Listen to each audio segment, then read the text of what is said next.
you. Hey, everybody. Thank you so much for joining us today on this special live segment of A Tech Moment. I'm your host, Christina Eddard. And a few months ago, I was touring a hemp processing facility in Colorado, and I learned of this new cannabinoid purification technology that I knew was going to revolutionize this industry. But I was sworn to secrecy.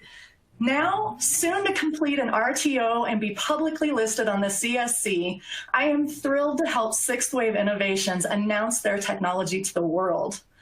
Today, it's my pleasure to introduce to you Dr. Jonathan Gluckman, Sixth Wave CEO, who's going to talk to us today about Affinity.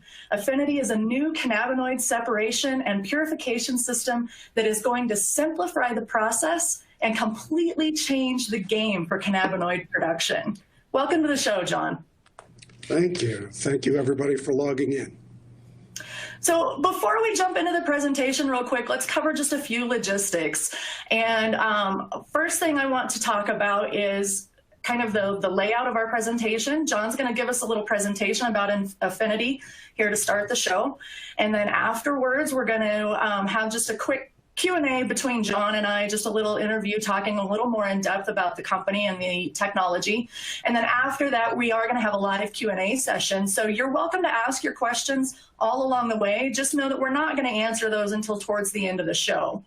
And then also, just so you know, any resources that we do have from this show is going to be made available to you after the fact. So if you do have to drop off, you're going to be able to connect again later and be able to get those resources. So without further ado, John, the floor is yours. Please go ahead and tell us all about Affinity. Well, thanks. I apologize in advance. My voice is a little raspy today. It's what happens to me in winter. And I'm also not used to not having a live audience, so going through my presentation without interruption will be a unique experience. So let me give you a little bit of background on Sixth Wave. I actually, myself and our team have a long history of working together, and we've been specializing in a technology called molecular imprinted polymers, which is a specialized science in the polymer sciences. We have three main locations: our Canadian headquarters, which is mostly for the business operations, and then we have two laboratories, one located in Salt Lake City, where we do a lot of our work on inorganics, metals, and mining, and our Baltimore, Maryland facility, which is mostly dealing with the cannabinoid extraction, but also some medical applications that we do. Okay. So a little bit about our product development history. This isn't the first product that we've been launching using these molecular imprinted polymers. The company actually started working in the explosives detection field, and we developed some polymers that would detect IEDs. They were widely used by the US and the coalition forces during the Afghan and Iraqi wars. We still sell some of that, but not very much, as those wars have mostly wound down, and the IED threat is no longer of paramount importance. We have some pharmaceutical things that we brand under the name PADS. That stands for Pathogenic Amine Detection Systems. These are developed to detect the biogenic amines from particular bacteria that cause harm. They can cause anything from food poisoning, E. coli, and others. Then we have our Ixos line of products, which are the mining products, and the Affinity products, which are our life science products, and specifically these for cannabinoid extraction and purification. And I go through that not so much to demonstrate things that you're not interested in, but to show you that we have a history of deploying these things, of commercializing them. And specifically, we've taken the platform that we developed for Ixos for the mining and have adapted that technology both in how it's implemented, but also in how we make these beads to be applied for the cannabinoid stuff. Why is that important? Well, we're used to dealing with having to sequester or gather and separate things down at the parts per billion level in gold mining, and dealing with flow rates of the leach solutions that are in the tens of thousands of liters or gallons per minute. And so trying to address the size and scale that was required for effectively gathering the cannabinoids out of the primary extracts from cannabis extraction was a fairly small problem for us in relative terms.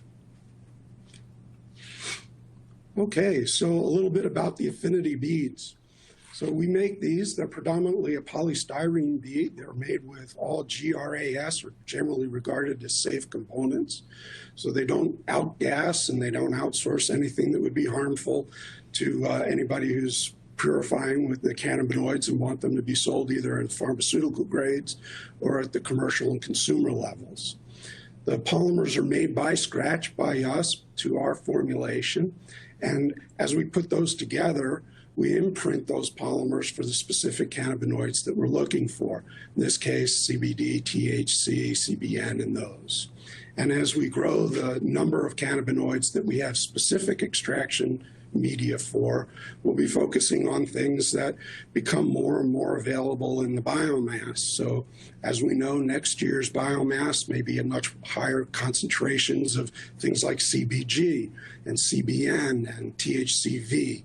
And as those things develop, we'll be ahead of the market in terms of developing media that's pointed at getting those at very high purity levels.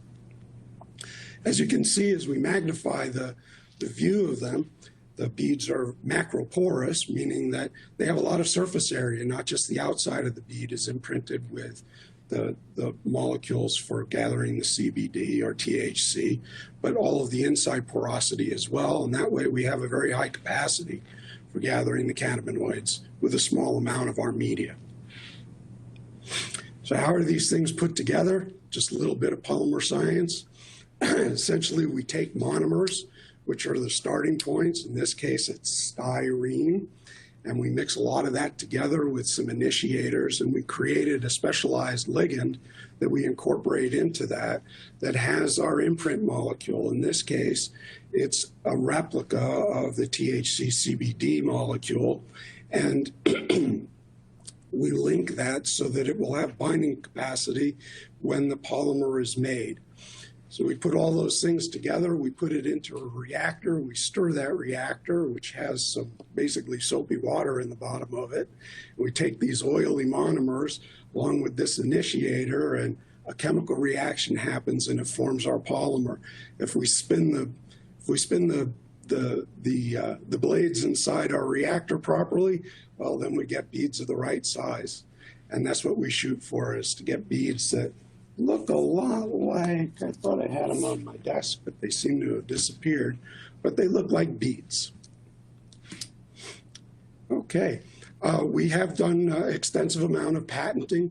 This is the patent platform that we started out with for our IXO stuff, which talks in much more general terms about how we create our molecular imprints, but we have patent pending for our cannabinoids as well, and we'll be patenting all around the world. Key here for us is that these are not process patents. So we're not trying to take somebody else's process and rearrange the deck chairs, as it were. These are fundamental patents in how you make molecular imprinted polymers for use in this field. So we'll continue to do that. So what's the problem that we were trying to solve? Well, as we know, we're in the beginning throes of Cannabis 2.0. I'm happy to say the stocks seem to be rebounding in the last few days, and we hope to see that continue for everybody involved. But the essential problem was we ended up with a huge amount of production in the last year and not enough processors. And when you want to get down to having, say, tea-free, or you want to do isolates of the different cannabinoids, the go-to has really been looking at chromatography.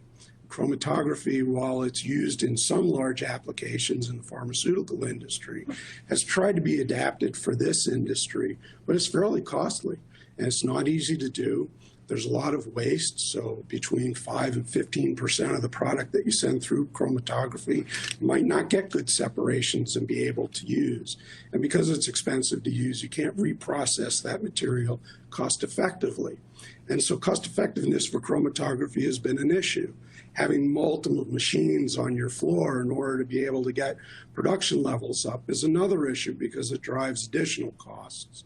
Some chromatography even use chemicals that are not healthy to use, and that poses purification issues later on. So with those things, we looked at our problem and said, we have to be able to do this fairly cheaply and at a large scale, and we have to make it easy, something that can be done with a very low capital equipment cost. that we could maintain, that could be operated by people without PhDs or master's degrees to use chromatography, and something that would be easy to maintain and could operate on a continuous basis, and not necessarily as a batch process. So what we've created is a carousel system, and while this isn't a completely formed picture on your right here, this is pretty close to what our system platform will look like. It's fairly small, and this size of this equipment is essentially it's a 3 foot by 3 foot by about 6 foot high unit. And as you see around the edges, it has columns, and that's where our media is. Inside of the unit is a specialized valve that controls the flow of material. So there's a section of the machine that is dedicated to collecting the cannabinoids, and then there are other sections in the machine which are dedicated to removing the cannabinoids and providing the isolates, and then reconditioning the beads for use for collection. Again, all of the control of that is done automatically, so that all those operations are happening at the same time. So at the same time that you're collecting, other columns in there are eluting or removing the cannabinoids to give them back to you, and other columns are preparing the media for reuse. And the only materials that we use in here are water and ethanol. So we'll take any crude extract as long as it's mostly winterized. We'll be able to dilute that in a water ethanol mixture, send it through our beads so that it doesn't clog up the system. The beads will remove the cannabinoids, or just will remove THC if you're looking to do T-free or T-free compliant full spectrum distillates, and we can configure the equipment to operate in either of those things. Advantages, unlimited scalability. As I said, we come out of the mining industry, and so while this machine is scaled to be able to give you about 20 kilograms of finished product per day, or 20 liters of tea-free of finished product per day, we have no problems, and we're actually dealing with some folks that are looking to do as much as 1,000 liters of finished, or 1,000 kilos per day of finished product. And so for us, the operation of the equipment is no different. It's just the size of the columns used in the media and the pumps to move things around that changes. We can do this with very little capital outlay. Our equipment costs almost nothing. In fact, our model is to be able to sell that to our users at near our costs. We have very high content recovery because it's a continuous operating equipment. We lose nothing. There's no place for the cannabinoids to go except on the beads or into the output. So we get higher yield than chromatography does. It's a minimal footprint. It has very high selectivity and precision for the cannabinoids that you want. And again, it's highly automated. So aside from making sure that your feed tanks continue to be full and that the output tanks continue to be emptied and solvent recovery is done, there's really nothing to do to change the settings in our equipment once we've set that up on your site.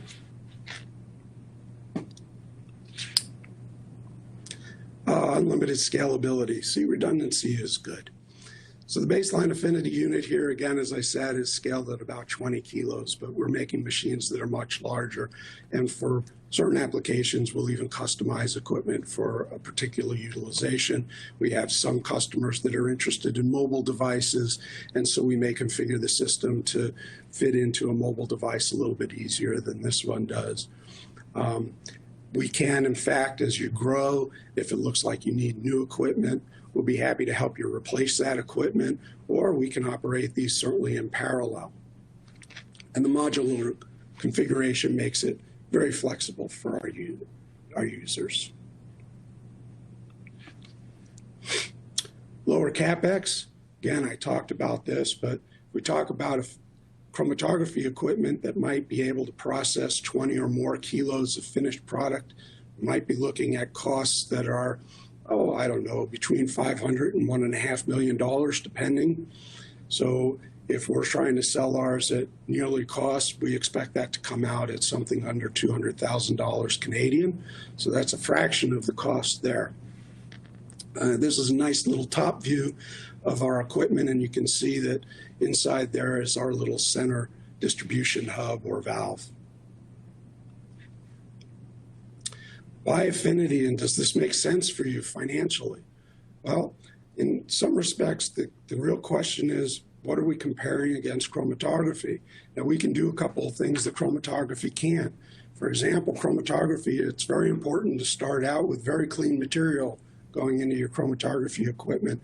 Otherwise, those chromatography media will get clogged and have extremely reduced lifetimes. And in fact, if there's too much other material in it, you won't get good separations.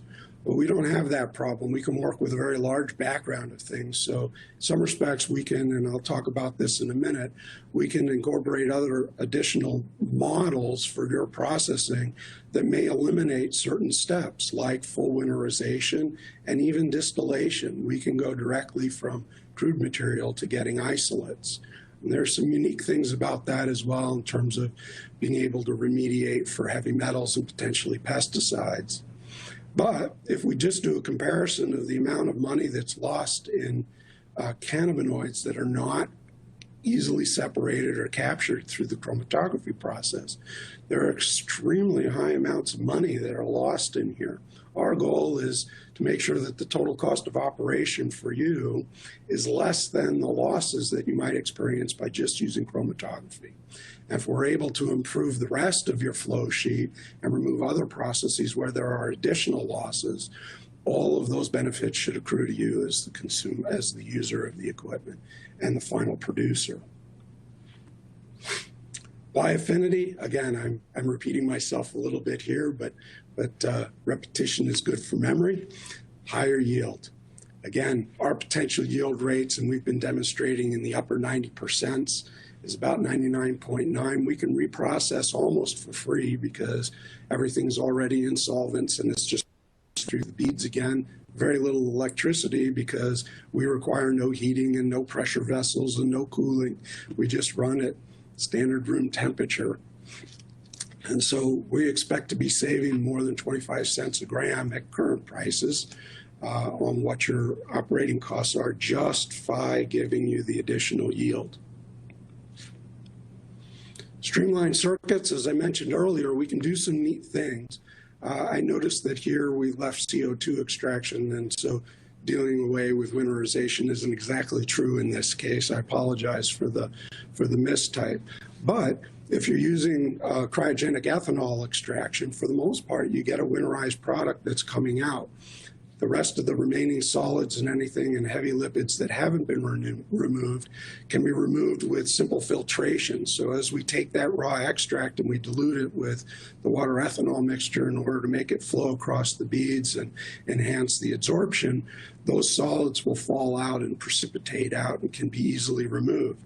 So if you wanted to do something like a tea-free crude, should there be a market for that in the future, you could go directly from your crude extract, pass it through our system. We'll be able to remove the THC and give you all of the rest of the material back out the back end of this. So that would be your full spectrum, essentially crude oils. If you wanted to take that and further distill it, that would be great. If you're using it for other products where you really want all the rest of the things that might be in the crude, then you can use it for those products. But be tea-free. Alternatively, we're looking at a lot of people now that want to do tea-free distillates. Again, here you would go through your normal distillation processes. We would take that distillate, we would remove the THC onto our beads, and what would come out at the end of the absorption circuit would be essentially your full spectrum distillate minus the THC. And so again, here we're removing some of the steps. We're able to get the acidified and the non-acidified versions. So whether you do decarboxylation ahead of time, because your final product requires fully decarboxylized material or not, we really will be unaffected. So if you're looking to sell products that are going to be used in vapes or other heated products, then you don't need to do the decarboxylation step. One more.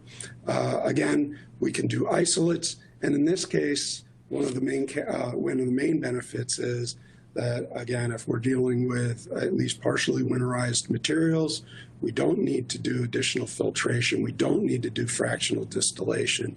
So we can grab all the cannabinoids out of the material and then selectively remove them from the beads so that you can get multiple pots. Then essentially you get your THC in one pot, your CBD in another pot, your minor cannabinoids, and then you can recombine them as isolates into final products. Or if isolate is what you're trying to sell, you'd have your high purity isolates. Okay, our executive team has a tremendous amount of depth. Myself and Sherman McGill were founders of the company back in 2013. Dr. Calabertinas, who's our Chief Scientific Officer, has been working with Sherman and myself for nearly 15 years now.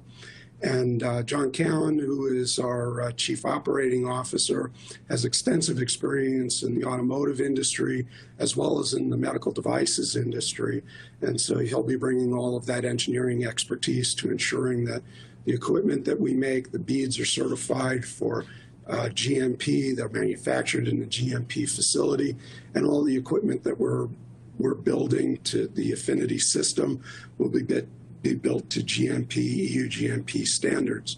We will be providing with our SOPs full documentation of all that, sources of materials used and everything, so that you'll be able to apply for your GMP certifications as required.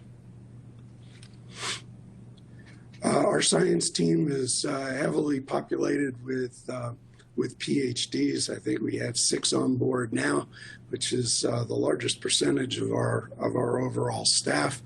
And you can see they're spread out between our Salt Lake City and our Baltimore laboratories.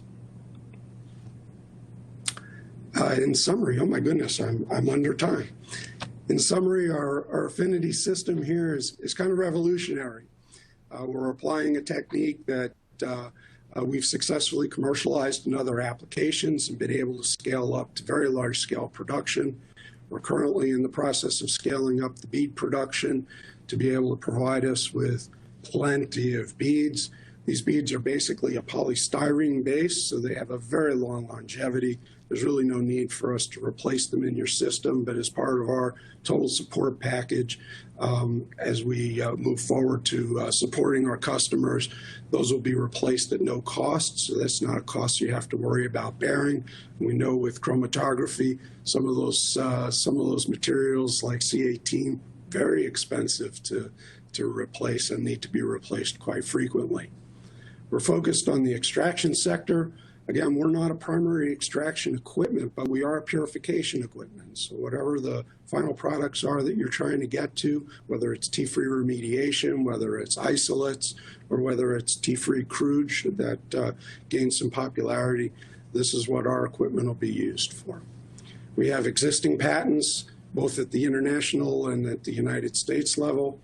We have the capability to mass produce both the beads, and we're setting up manufacturing for our equipment in Europe and the United States and Canada so that we can deal with almost worldwide distribution of this.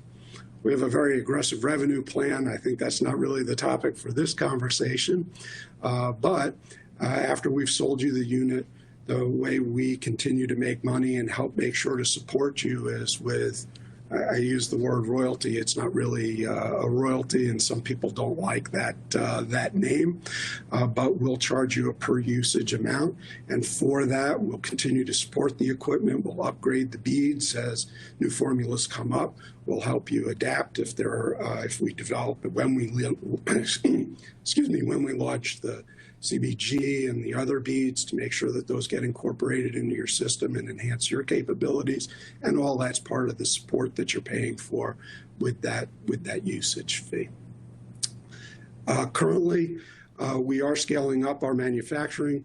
We expect to be finished with the final specifications and development of SOPs and the data packages in the next 45 days, and we expect to be able to start rolling out equipment early in the second quarter.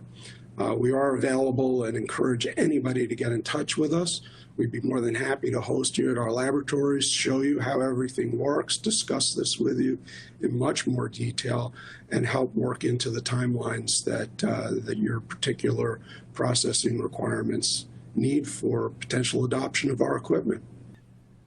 Thanks so much, John, for that presentation. Affinity is such exciting technology.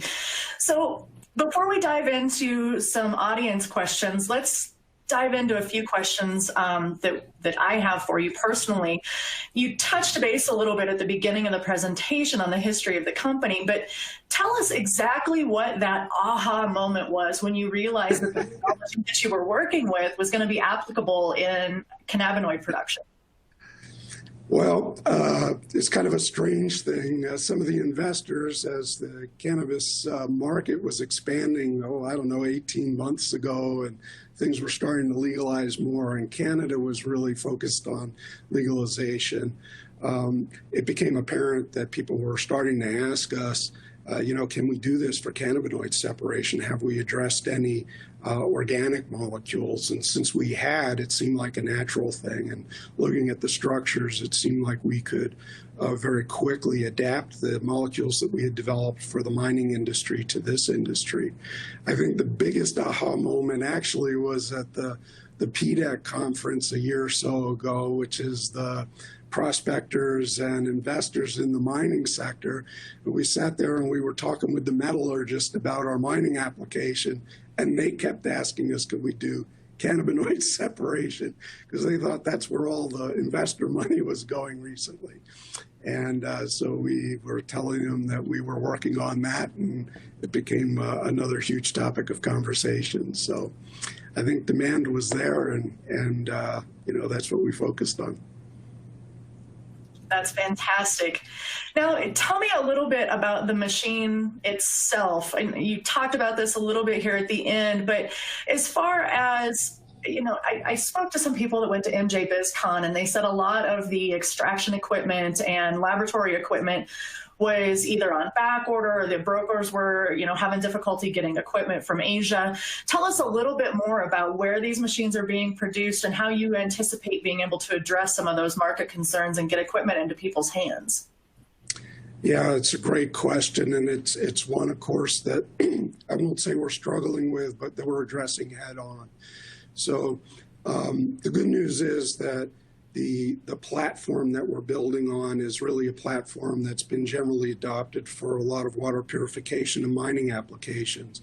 So the concepts of a carousel system with columns that are filled with, in other applications, either activated carbon or ion exchange resins, we're simply replacing that media with our media. And so the control systems for all those are fairly well known, and there are multiple suppliers that build that. We focused in on trying to identify the simplest piece of equipment and making sure that it was going to be easy to maintain. We realized that in this industry, we're dealing with the need to meet food requirements, potential FDA requirements, and additional testing. And so as we're coming out of the water treatment industry, we're dealing with partners that know how to do that. But we will be engaging multiple manufacturers. As I said, in Europe, in order to meet the EU GMP requirements, we have a manufacturer in Europe that will be able to address those concerns and will be able to produce a manufacturer using all the EU standard equipment and sizes for piping and all the rest of that, so that it's easily maintained. In the United States, we'll have some facilities probably located in the Arkansas region, which is kind of central for the United States, so that as we need to support making sure, our model is based on, as long as the processor is processing and making money, we make money. So if they're down, that means we're not making money. So we want to be in as partners with our customers.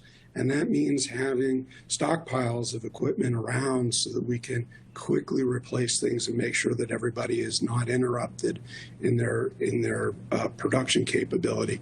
So we'll have processing in the United States. We'll use that also to avoid any issues with imports that might catch us, as the United States laws are still a little bit squirrely in terms of dealing with equipment into the cannabis industry. For Canada, we don't have those problems, and we'll probably have manufacturing here in the Atlantic Canada, but we're also talking with a manufacturer who's guaranteed us some fairly decent production levels in the Vancouver area, and that will help us meet some of the east overseas and west overseas requirements, as well as both ends of the spectrum here in Canada. So now you have been working with a hemp processor here in Colorado for the prototype. Can you tell us a little bit about how that testing is going, and when do you think this is actually going to be available for other people to start running in their facilities? Yeah, so the great news is, we have a lot of experience from prototyping in the mining industry and building smaller units. So what we did is we applied that knowledge base to develop a reconfigurable pilot platform where we could play around with process optimization. How many columns do we want in the absorption circuit versus the other circuits? How fast can we flow material through? What is the loading capacity? How do we elute it effectively? How are we going to demonstrate proper and cost-effective solvent recovery for the system? So we've been working through all of those things in order to create multiple SOPs depending on what our user wants to accomplish out of the equipment. Again, SOPs for, say, something like a tea-free crude are certainly going to be different than trying to do a tea-free distillate or to do isolates. And so that testing is going very well. We are in dynamic testing with all of that. We're getting great results, both from our own analytics. We have on site both GC and HPLC for analytics there, as well as third-party confirmation. We expect to be done with that process optimization work and using all that for the final specifications of the equipment. Again, I would say we're probably 30 days, maybe 45 days at the outside before we're done with that. But we're certainly able to demonstrate all of those possible processes with the equipment already in terms of all of the usage applications. And we are able to demonstrate that data both at that processor and at our laboratories. Great. Fantastic. So obviously there's a lot of curiosity, and I'm looking in the questions here and I'm seeing that we're getting a lot of questions about this. So let's talk a little bit about that royalty program that you mentioned, and just exactly how does this help producers help keep their costs low and help keep production running? Yeah, again, we looked at a holistic problem. We're sort of systems engineers as well as chemists, and so it's kind of a total cost of ownership thing that we worry about. And so, again, our royalty structure, of course, will be flexible to what the market demands are for the cannabinoids and what the pricing is. But we've set that so that, in general sense, the costs to us for you to do that should be less than the losses that you would normally occur in using alternative technologies. So again, if we're able to save you 15 or more % of your actual sellable cannabinoids at the end of the process, well, at $2,000 a kilogram, that's $250 worth of savings. Your royalty to us should be less than that. And for that royalty, it's not just money going out of your bank, but we're there to support you. We'll be shipping equipment out to replace stuff. We'll send our technicians out to replace that. You're not going to be replacing the media. There are very few things to wear out, so you should have a very high uptime, which is also a problem acknowledged with chromatography. You should have lower labor costs with it because it's continually operating equipment as opposed to batch processing. And we can scale the equipment to meet all of the production requirements without you having to have an entire room full, say, of smaller chromatography equipment running concurrently. I hope that helped. Definitely. So now, before we jump into audience questions, I just have one last question for you, and that's really, what does your future playbook look like? What's in the future for Sixth Wave? What does success look like for Sixth Wave in the coming years? You know, we'd really like to become the default standard for how people start doing purification. For us, the important elements to doing that is demonstrating success. The most prevalent thing that people are looking for is the ability to create tea-free products right now in order to remain compliant with sales in the United States as CBD products. So we want to be totally successful for everybody. We want people to want our equipment, to be happy with our support, and then we want to be able to build on that to be able to stay in the forefront of the cannabinoid research and the biologics, the genetics that are coming out, so that as the medical research starts to show more and more promise for some of these secondary cannabinoids, that we have the capability on a continuing basis to provide those solutions to the producers who have adopted our technology. The company has other things in its playbook. As I mentioned, we have other products already in mining and the biogenic amine, pads products, but we expect to be getting into some of the newer strains of things that are coming out that are showing high medical efficacy for treatment of PTSD and other things. And these are also molecules that need to be extracted from plant materials. And so there's a lot of extension to that. And I'm sure that as the cannabis market grows and our producers become more in tune with the continuing medical research for some of these other molecules, that we want to be the go-to people for them to adopt purification technologies for those as well. Well, it's definitely going to be interesting to see how the cannabinoid market continues to expand. Obviously, formulations, product formulations, and different cannabinoid formulations is definitely something that has been on the horizon. And it's this kind of technology, I think, that's going to take us into that next realm of cannabinoid production and formulation. So very, very interesting to see this evolve. Now, let's dive into audience questions here. And one thing that I see kind of coming up in different context is, what type of material does the Affinity actually use? I mean, it can't use like raw biomass. It's not an initial extractor, correct?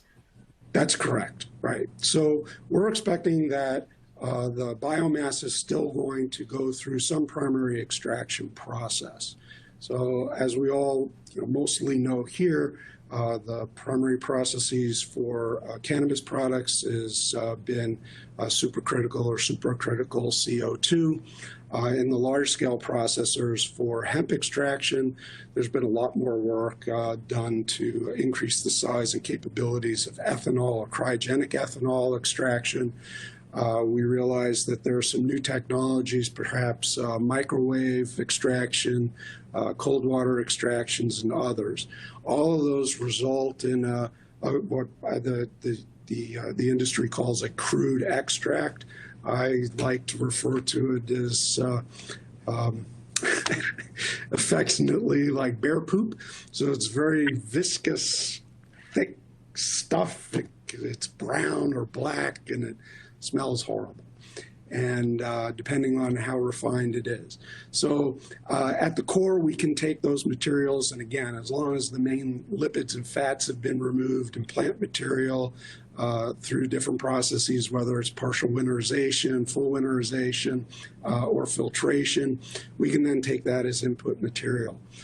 For those people that are processing for tea-free distillates, they have some options. They can either implement us before the distillation process, or they can implement us after the distillation process, in which case they already have a very clean material that they're just trying to do THC remediation for.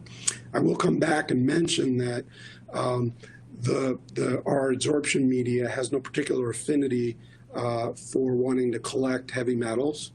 And so if you're dealing with raw materials that you're going to have heavy metals in, it would be possible to process distillates with our equipment and have those heavy metals pass through, and they should not be part of the output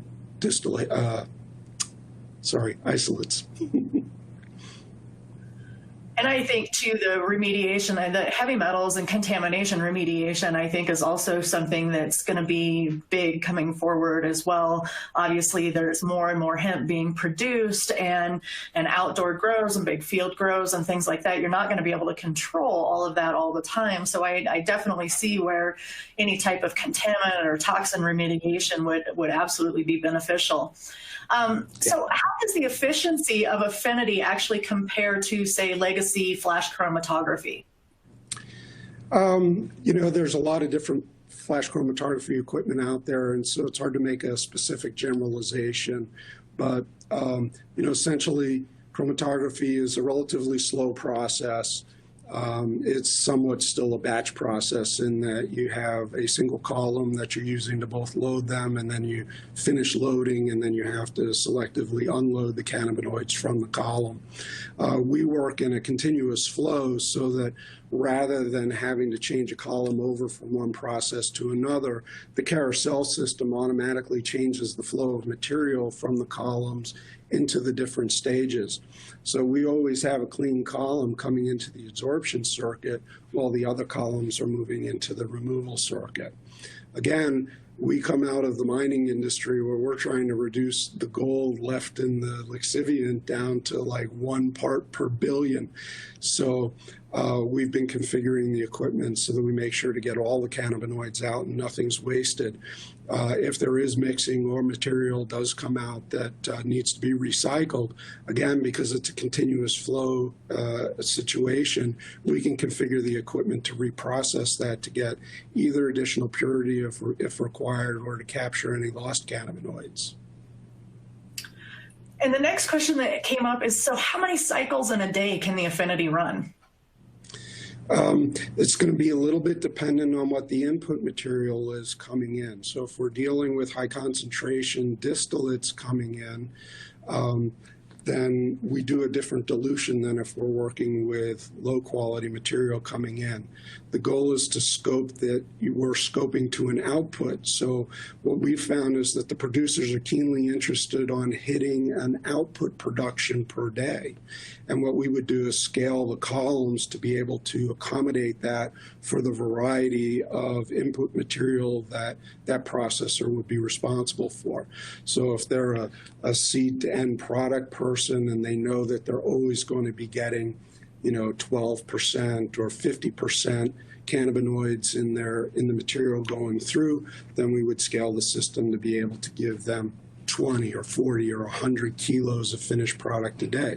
If they're a toll processor and they may be dealing with a variety of things, then we'll give them the SOPs to be able to reconfigure the rotation of the equipment to happen to be able to process that lower quality material or potentially higher concentration material. Okay.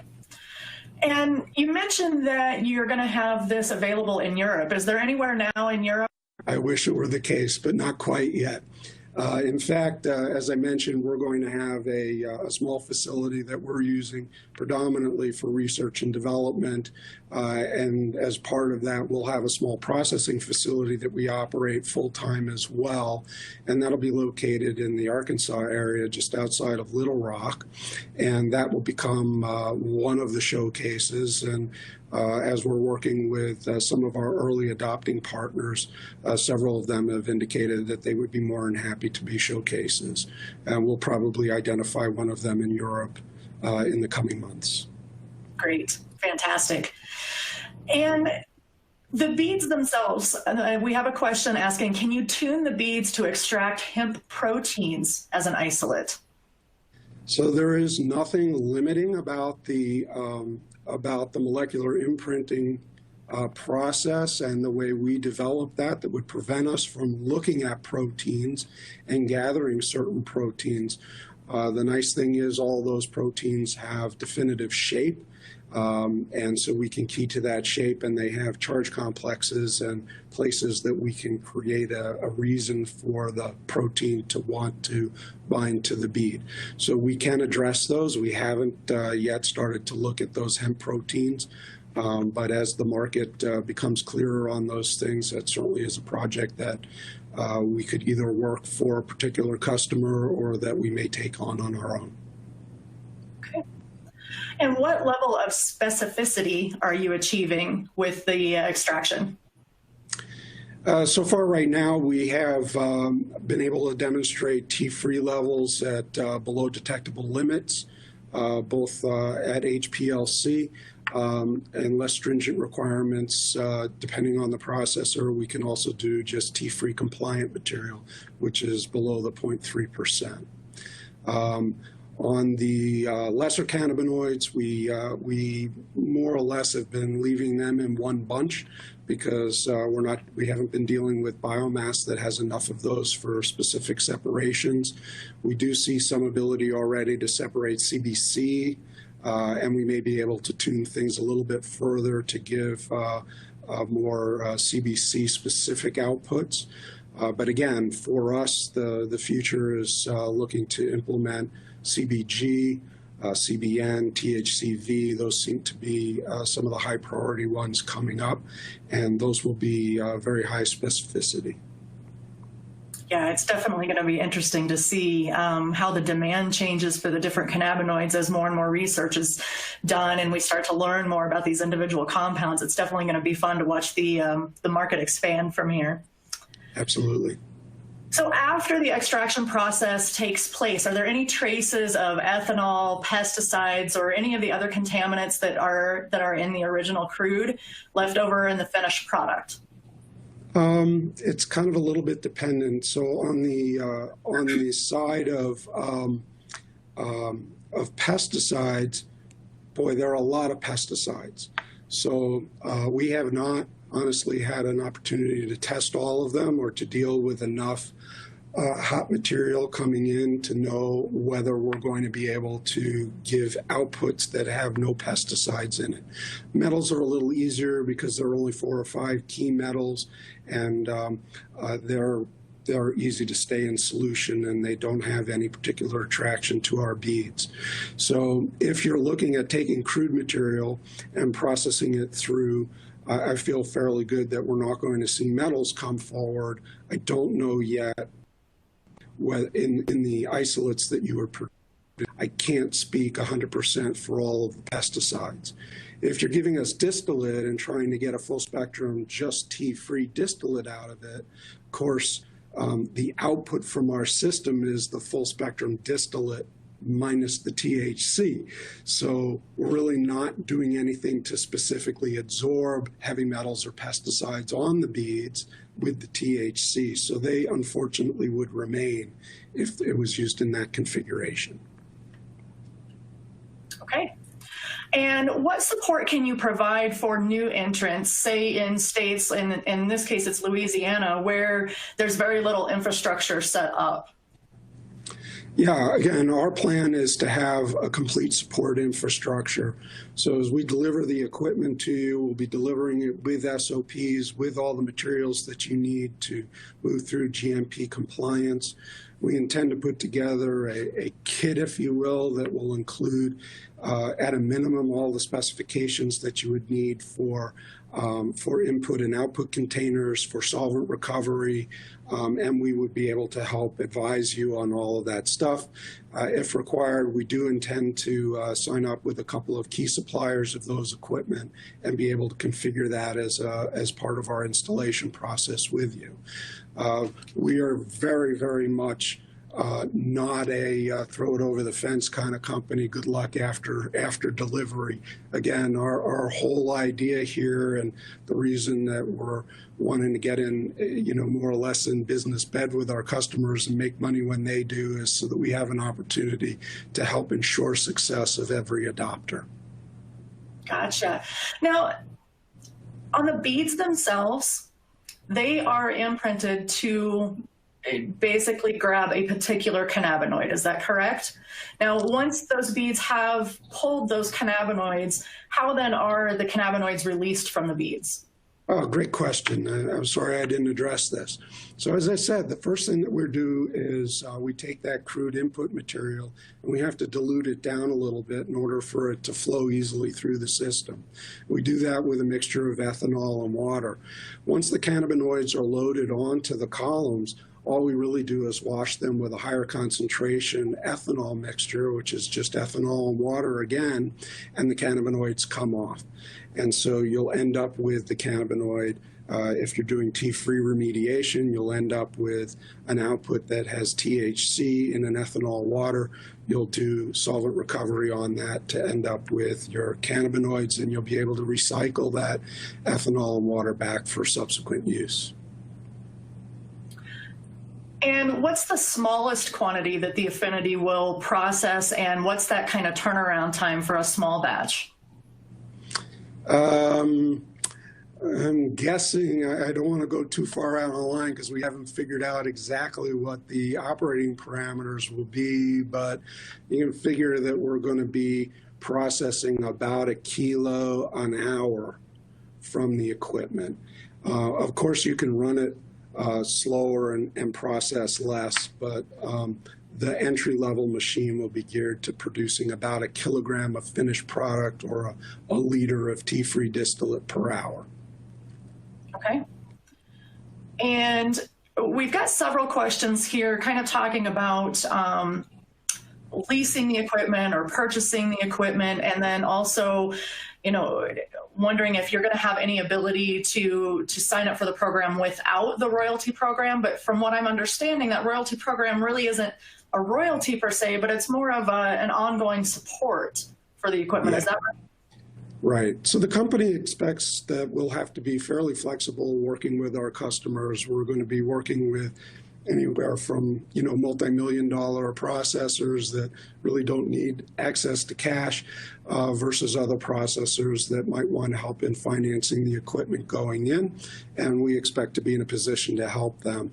At this point in time, there is no plan to sell the media and sell the equipment outright without the support. Okay, and we just answered that question, so I'm going to skip that one. And this, this one is asking basically, can you do a full spectrum with 0% THC? And that's basically what Affinity is really good at, right? Yeah, we've demonstrated that already, both in the pilot system and laboratory.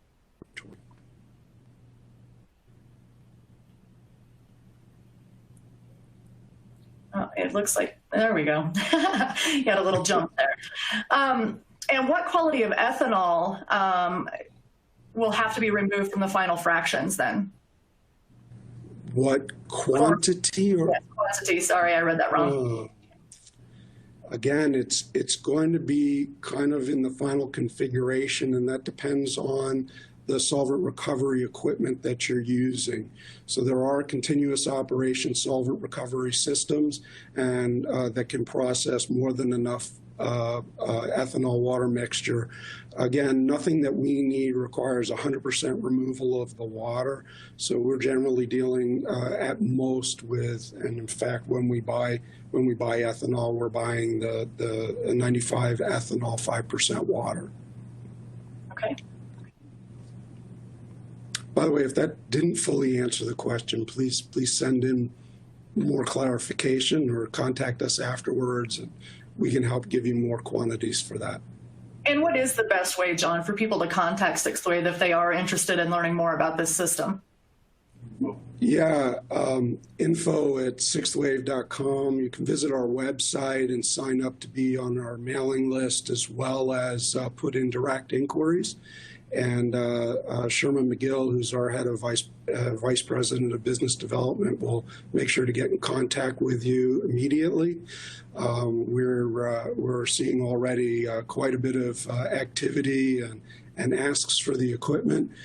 We are, I want to say, pretty close to taking pre-orders for people. We want to make sure that our manufacturers understand the demand that we need to meet as we get into production with them at the facilities that we're setting up. Again, as I mentioned earlier, as we answer your questions through Sherman and through some dialogue with the rest of our technical team, we do expect that people will want to come and see us at the laboratory and see our equipment and perhaps verify. We're happy to walk through a complete loading and unloading cycle and run the analytics for you right there to prove to you that our stuff is actually working. Great. And we do have a clarification on that one question. Given a 1 kilo production, how much ethanol accompanies that? Given which production, how much? 1 kilo. Oh, 1 kilo of production. So 10, I think that we're talking about, again, please don't quote me exactly, but I'm thinking that we probably need about 30 liters between the dilutions for the input and then the elution phases. And all of that can be recovered and reused in terms of the ethanol. Okay. And again, I'm assuming that when we're done here with this webcast and part of the resources that's going to be available to people is going to be more information about your cost and the royalty program. So we don't necessarily have to deep dive into that since that is going to go out to everyone anyway. But can you give us just kind of a ballpark on what the cost per liter is to run the Affinity? I think the best estimates that our engineers are giving us right now is that it should cost somewhere south of 20 cents a liter. Okay. And and then I think that includes, by the way, that includes solvent recovery. That does include solvent recovery. Okay. And obviously, are you interested in partnering with any new entrants into the market, or are you looking for people that are a little more well-established? No, we're more than happy to be working with new entrants. In fact, you know, again, since we're a little bit ahead of our production schedule here with early second quarter releases of the equipment, some of those newcomers are some of our best prospects because our timeline for delivery fits very nicely into the timeline for them purchasing equipment, and we can help them with configurations that are optimized. But again, you know, as part of our services, any adopter, we're going to come in and want to look at the current flow, what equipment you have there, your flow sheets, and be able to help you reconfigure solvent recovery to be optimally used in conjunction with our equipment and minimize cost of adoption. Okay. And one last call for any questions here before we sign off. I think we made it through most of the questions here. Just double checking. You are an easy audience. Thank you. Pretty easy audience today. And so, yes, everybody, we will make this available after the fact. And John, thank you so much for coming on today and using the Cannabis Tech platform to announce your technology to the world. I know this is super exciting for me personally to see this kind of technology coming to the market. So we really appreciate your time. My pleasure. Look forward to doing it again. And thank you all for listening, and we hope to hear from you. All right. Thanks, John. Bye-bye.